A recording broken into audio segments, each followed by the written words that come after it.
¿Qué pasa, compañeros? Bueno, tíos, pues un nuevo mensaje para aquellos que seguís estos vídeos. Ahora mismo me encuentro estudiando, ya sabéis que yo estudio el grado de Geografía e Historia, que me ha ido muy bien en el primer semestre, que después de 20 años sin estudiar, porque yo me saqué las oposiciones, hice la licenciatura de Derecho y después estuve años estudiando las oposiciones a registrador de la propiedad, las saqué con el número 1, es decir, tengo ese bagaje como estudiante solvente, a pesar de haber hecho, de ser, yo me considero un hombre de acción, también, de cierta forma, de algún modo un poco intelectual por todo lo que estudio, todo lo que escribo y cómo explico la historia y los avatares geopolíticos en mis documentales, ¿no? Pero bueno, ese es mi contenido, esa es mi forma de ser y esa es mi preocupación. Pero yo soy un hombre que hace cosas. Me gusta subir riscos, hacer deporte, hacer cosas físicas, ¿no? Pero al mismo tiempo me gusta, me lo paso muy bien estudiando. Porque de pequeño era un niño lector, me encantaban las aventuras y los libros de Emilio Salgari y demás. Y entonces la historia, que es lo que estoy estudiando ahora, pues me ofrece un contenido muy interesante que me permite ligarlo con mi experiencia como viajero, con lo que está pasando actualmente, porque lo que las sociedades y los conflictos que vivimos actualmente traen causa del pasado, de la historia, y porque me permite después enriquecerme y conocer más cosas y, pues al final, aprender. Aprender es, yo creo que uno de los vicios que mejor nos van a hacer. Es decir, una persona que aprende mucho de historia se da cuenta de muchas de las falsificaciones del presente, de las manipulaciones, y por lo tanto te das cuenta que casi todo lo que pasa actualmente ya se ha producido antes en el pasado y forma parte de los sistemas de manipulación de masas en los que estamos plenamente sumergidos. Yo no creo que haya habido una época bueno, ha habido siempre épocas de mucha manipulación y ahora mismo vivimos en épocas de manipulación ideológica brutales. Vivimos sumergidos en la propaganda, ¿no? Y cada vez esa propaganda es más violenta, cada vez es más autoritaria, cada vez es más omnipresente y entonces el clima llega a ser irrespirable y acudimos al doble pensar, acudimos al doble discurso. Fuera decimos unas cosas, dentro, en nuestro ámbito interno, a nosotros mismos nos decimos otras y cuando tenemos mucha confianza en el ámbito familiar, en el ámbito de los amigos, pues entonces decimos lo que realmente pensamos. Cuando esa confianza se traiciona, es decir, nuestra pareja deja de ser nuestra pareja, nuestros amigos dejan de ser nuestros amigos, nuestro círculo interno deja de ser nuestro círculo interno, nos venden, publicando lo que hemos dicho, porque disponemos de unas herramientas que nosotros no tuvimos cuando éramos jóvenes y gracias a eso nuestra reputación está intacta, la de la gente de 55, como soy yo, porque no teníamos teléfonos móviles, ¿no? Si nos hubiéramos grabado haciendo y diciendo las tonterías que hacíamos entonces, eso nos perseguiría el resto de nuestra vida y eso es lo que a mí me preocupa del mundo que van a heredar mis hijos, o una de las cosas que me preocupan y una de las cosas que lamento por la gente joven, porque todas las chorradas que están haciendo ahora mismo y que se están grabando, eso los va a perseguir el resto de su vida. Pero bueno, esto es harina de otro costal, de la que ya hablaremos en otro momento. Bueno, yo ahora mismo me encuentro estudiando Historia Antigua del Próximo Oriente y Egipto. Veis que tocho. Todo esto me parece a mí sumamente interesante, a pesar de que está redactado de una forma muy prolija el libro, un poco farragosa, me resulta muy interesante porque yo he recorrido toda esa zona de Oriente Medio. Esto se centra en el origen de la civilización, de las ciudades, de los grandes templos, de las religiones organizadas, de la agricultura, la ganadería, los códigos jurídicos y lo más importante, que es lo que hemos venido arrastrando desde que el hombre dejó de ser cazador-recolector a convertirse en agricultor-ganadero y en sedentario, que son las jerarquías sociales. Es decir, a partir del momento en que empezamos a crear excedentes que nos permiten alimentar a una casta de funcionarios, sacerdotes, guerreros, escribas, es decir, de funcionarios especializados, la sociedad se estratifica y hay una masa de campesinos, una masa de artesanos, una masa de gente que curra, y luego están los que se consideran que hablan con los dioses o que defienden a la comunidad. Mientras que antes los cazadores recolectores, cuando todos vivían en grupos pequeños y tenían que trabajar para conseguir su propia comida, bien fuera recolectando, bien fuera cazando, salvo aquellos casos excepcionales donde había gente impedida a la cual la comunidad los alimentaba por piedad, que eso es otra de las características básicas de las sociedades prehistóricas, cómo se han descubierto fósiles de gente que tenía enfermedades y que vivió durante largos años como consecuencia de que lo alimentaban, bueno, pues que incluso los homínidos y los primates actuales siguen alimentando determinados miembros de la especie que no pueden valerse por sí mismos, pues a partir de ese momento se crean las sociedades jerárquicas. Y a mí lo que me resulta muy interesante de esto, y esto ya dará para otros vídeos y dará incluso para un documental, es el origen de la propiedad inmueble. Es decir, esto para mí es fundamental, que es el origen de las desigualdades sociales. Siempre se dijo, bueno, ya lo dijo en algún filósofo, que aquel tipo que valló un trozo de tierra y dijo esto es mío, y encontró gente tan estúpida como para creérselo, fue el que fundó la propiedad privada. Bueno, eso no es así exactamente, porque la propiedad privada es una cosa que se ha desarrollado extraordinariamente desde muy antiguo, pero no tan antiguo. Es decir, lo más importante de estudiarse estos temas es comprender cómo el ser humano, antes de ser un ser humano, o el ser humano moderno, es decir, vivió durante millones de años como un homínido, más o menos ya bípedo, con capacidad para construir utensilios de piedra, es decir, tiene la capacidad de imaginar la herramienta que quería construir, es decir, eso comienza en el Homo habilis, y después sigue con el Homo antecesor, en fin, el hombre de Neandertal es directamente otro ser humano ya perfectamente evolucionado que coexiste con el Homo sapiens, y nosotros como Homo sapiens pues es que tenemos 150.000 años. Es decir, y llevamos colonizando Europa como unos 50.000 años. De esos 50.000 años, 40.000 los pasamos metidos en cavernas. Es decir, 40.000 años que el hombre no evolucionó, es decir, que vivía en la misma caverna. El arte rupestre se desarrolla durante 30.000 años sin modificar sus técnicas. Eso yo lo he contado varias veces. ¿Eso qué significa?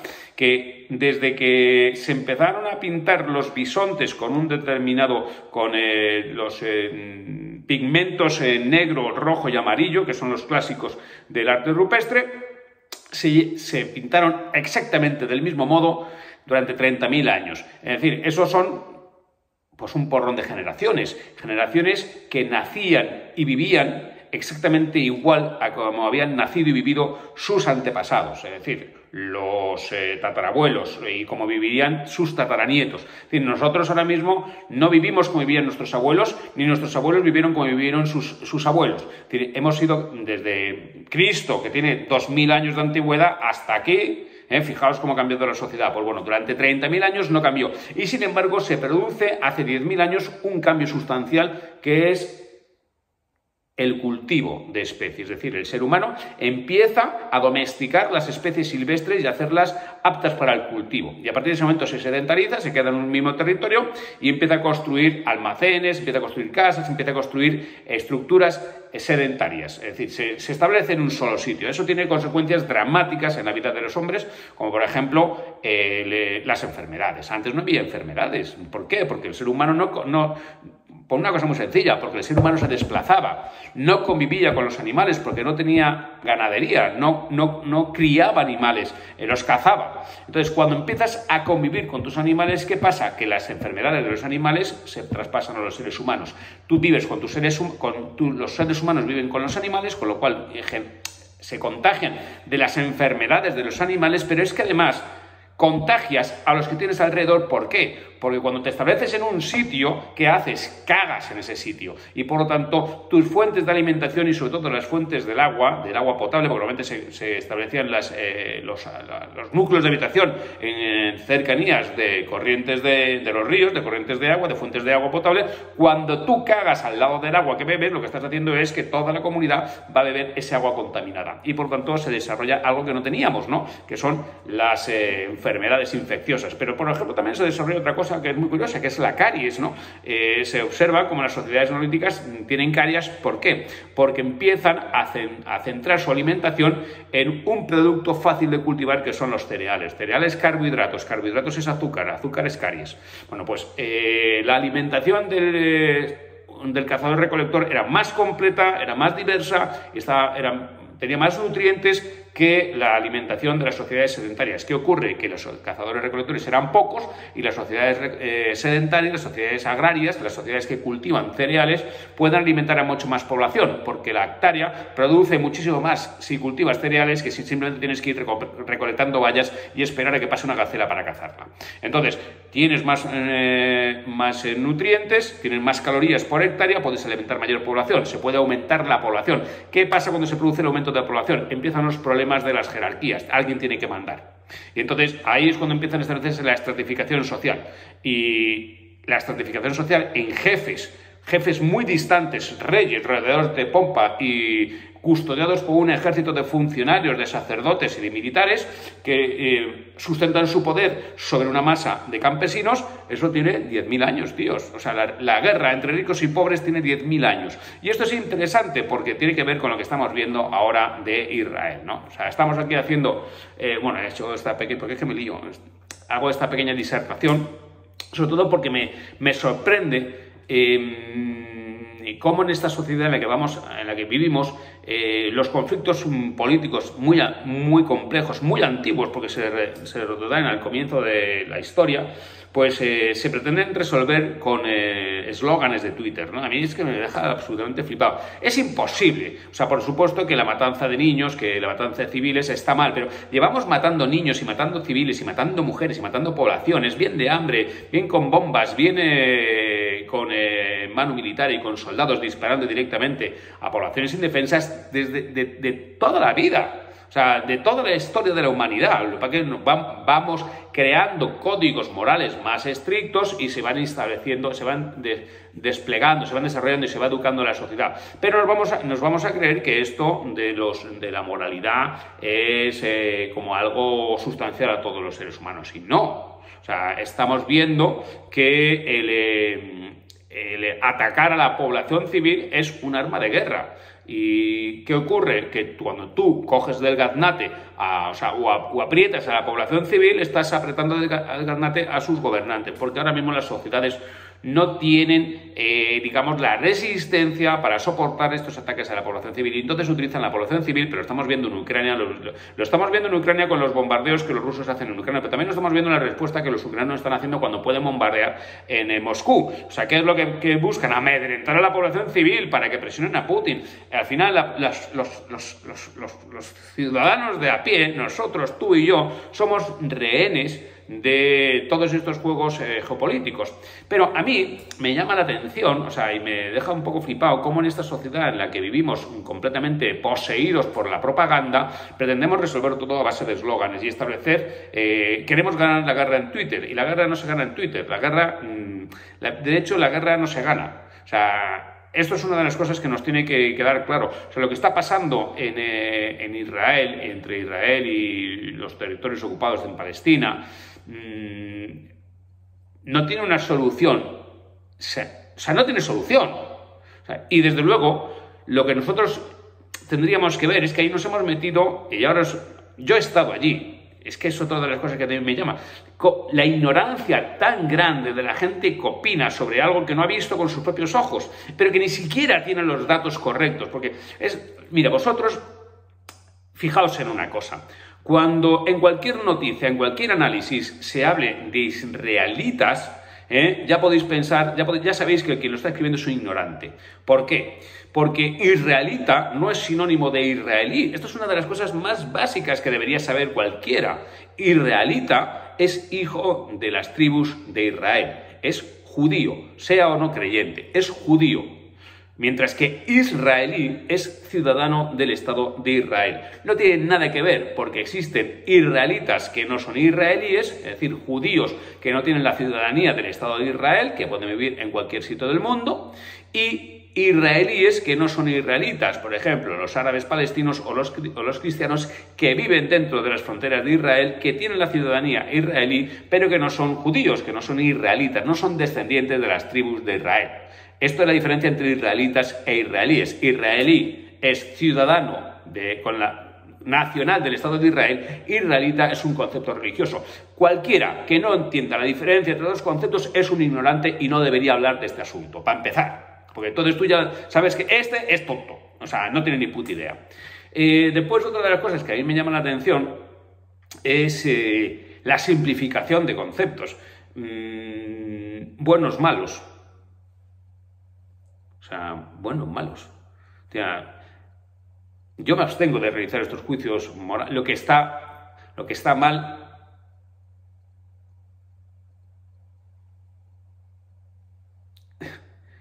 No sé, tíos, es que no se pueden resolver conflictos internacionales en base a buenos o malos, porque los conflictos internacionales no se resuelven en criterios de moralidad.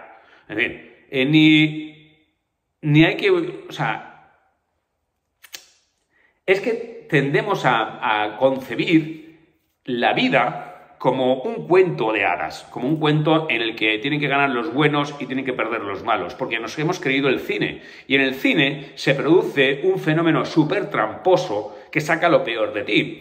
En el cine siempre se presenta a un villano que es tan archivillano, que es tan malo, que es tan horroroso, que es tan cabrón, que cuando el héroe empieza a quemarlo vivo, a desmembrarlo, a descuartizarlo, a hacerle pasarse las putas, pero con torturas y tal, nosotros asentimos con la cabeza y pensamos que tiene razón, porque se nos ha presentado como súper malo, una maldad que no tiene límites y cada vez el cine nos presenta malos más malos. Y entonces el héroe, que siempre, además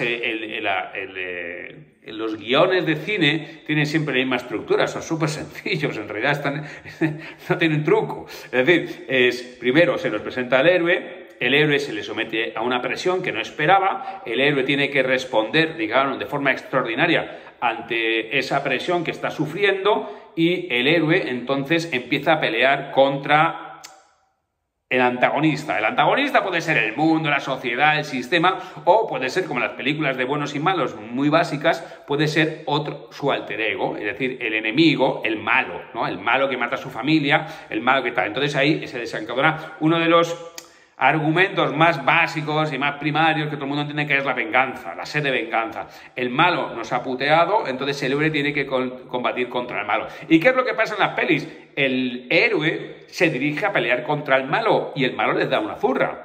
El malo le vence. El malo se lo pone jodido. Entonces el héroe tiene que regresar a sus cuarteles de invierno, tiene que regresar a recuperarse, entonces entrena, se prepara mejor, tiene un plan más elaborado, pero siempre se deja pelos en la gatera. Pierde a algún amigo, le matan a la novia, le matan al mejor amigo. El mejor amigo siempre muere, ¿no? Entonces todavía se hincha más. Y entonces el bueno vuelve a enfrentarse con el malo y empieza tal, y entonces en un momento dado los guionistas lo que hacen es que casi parece que el malo va a ganar. Y en ese momento se produce el clímax, que es cuando el bueno se saca un arma de la chistera, es decir, saca fuerzas de flaqueza y ¡pum! Mata al malo. Normalmente de una forma muy espectacular, que nosotros todos asentimos, a pesar de que es una barbaridad, nosotros asentimos porque el malo ha sido muy malo, se nos lo ha presentado cada vez como más malo. Pues así entendemos nosotros la vida.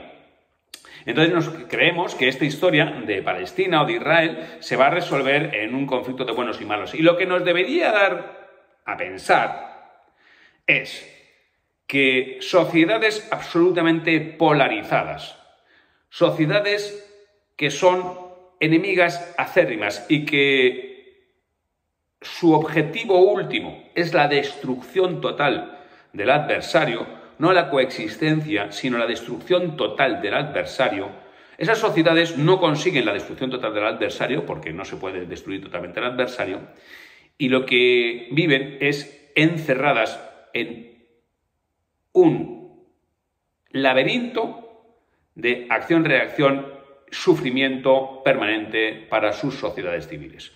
Esto es lo que se produce en la realidad. La realidad no es que jamás haya realizado un ataque sin precedentes y Israel esté realizando un contraataque sin precedentes, porque luego esto ya es un precedente para lo siguiente que se produzca, y donde se producirá efectivamente una enorme cantidad de sufrimiento. Todos los huérfanos que hoy queden serán verdugos el día de mañana, porque no perdonarán las ofensas, Y entonces se va alimentando y retroalimentando este círculo de esta espiral de violencia, de odio y de desencuentro. A mí lo que me sorprende de todo esto es que nosotros no seamos capaces de ver que la polarización a la que estamos llevando nuestras sociedades, estas sociedades que no viven en Palestina, que no viven ancladas en el siglo II, ¿no? Que sociedades que somos opulentas, que tenemos una vida cómoda, que tenemos desarrollo y prosperidad, estas sociedades que la polarización política e ideológica no es más que un lujo. Es decir, nosotros si estuviéramos peleando por la supervivencia no tendríamos tiempo de pelearnos en Twitter, ¿no? No tendríamos tiempo de opinar sobre si son buenos o malos. Estaríamos intentando sobrevivir al día. Nosotros, como tenemos de todo, como tenemos iPhones, como tenemos ordenadores, internet, exceso de calorías, nosotros nos podemos preocupar de los problemas del mundo y opinar si son buenos, malos, regulares y tal, ¿no? ¿De qué lado está la justicia?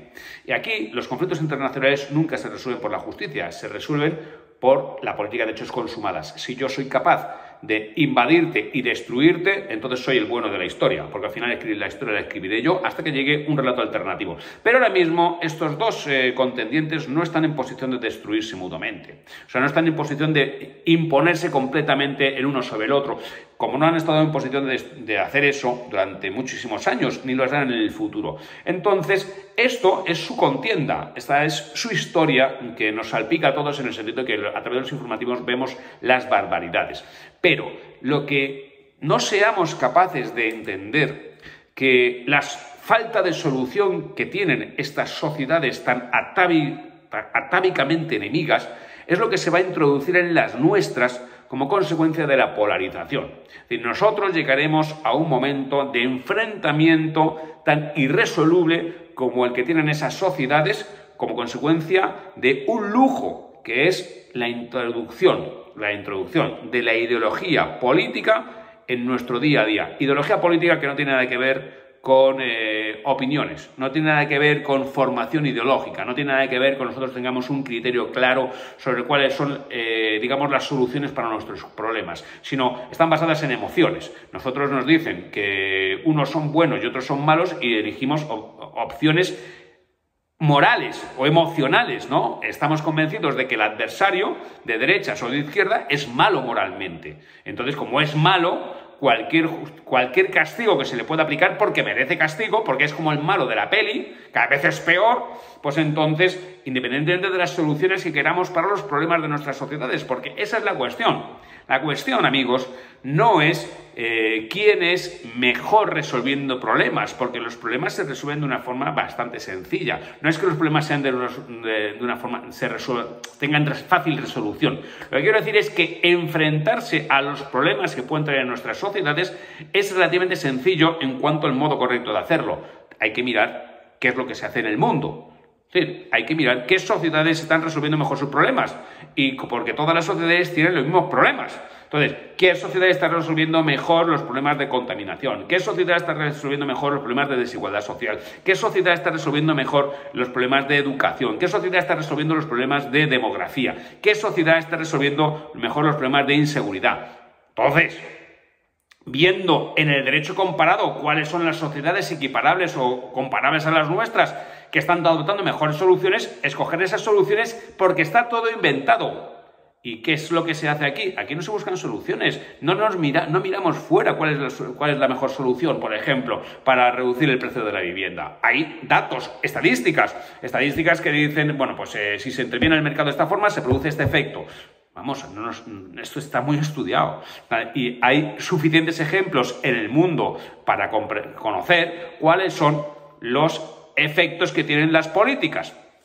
Os voy a poner un ejemplo sobre algo que me contaron el otro día en una cena y que me pareció sumamente ilustrativo porque sé que es verdad.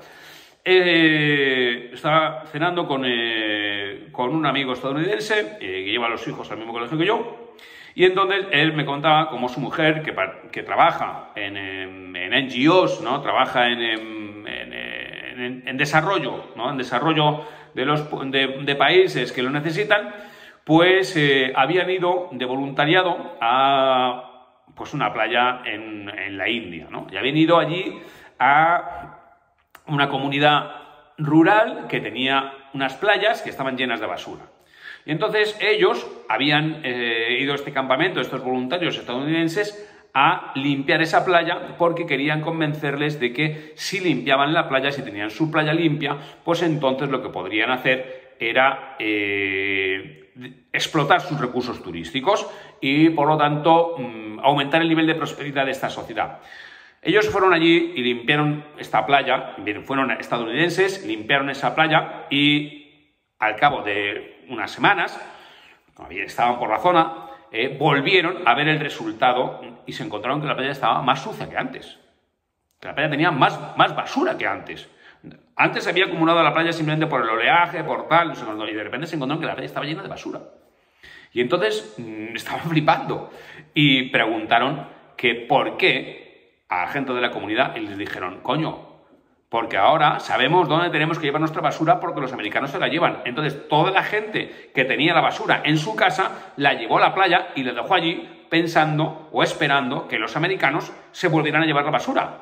Entonces, esas son las consecuencias que tienen los actos que tomamos. O sea, muchas veces no podemos saber cuáles van a ser las consecuencias de nuestras decisiones, porque tienen efectos indeseados. Esto es muy habitual. Se produjo con es un ejemplo clásico en derecho tributario, en la experiencia tributaria, que en las mansiones victorianas de Inglaterra se imponía una fiscalidad más alta a aquellas casas con más ventanas, porque cuanto más ventanas tuviera la casa, más grande se suponía que era la casa y más capacidad económica tenía el propietario.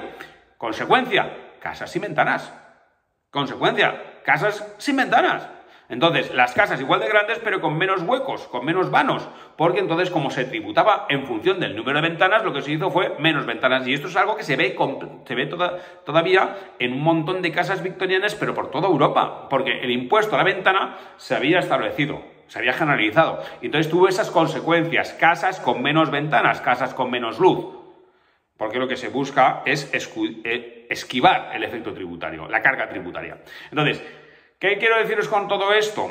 Que nosotros no podemos resolver los problemas del mundo. Y las discusiones de salón pues pueden tener su interés para un salón, siempre y cuando nosotros seamos capaces de mantener la cordialidad. Porque lo más importante es que nuestra sociedad, por lo menos en la que vivimos nosotros, viva en paz y prosperidad. Si nosotros aventamos el resentimiento y aventamos la diferencia, la animadversión y el odio hacia los propios miembros de nuestra comunidad porque piensan diferente, estamos yendo hacia una palestinización de nuestra propia sociedad.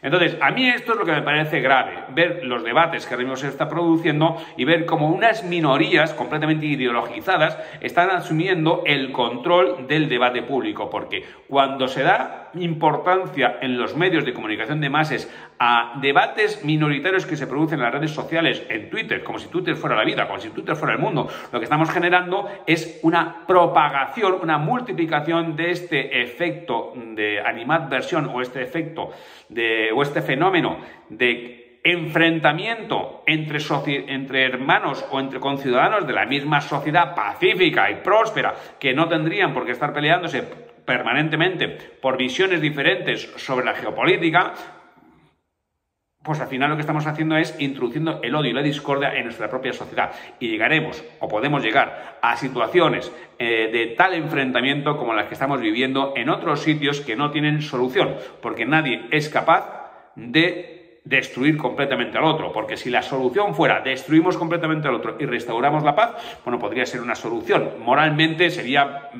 injustificable, es decir, si le aplicamos criterios morales estaría muy mal. Lo que pasa es que en la historia de la humanidad los criterios morales no han servido para lo que son el desarrollo histórico, como se observa aquí. ¿O vosotros creéis que cuando llegaban a una ciudad y exterminaban a toda su población les importó mucho los criterios morales? Ahora mismo no importa nada, lo único que importa son los restos arqueológicos que queden.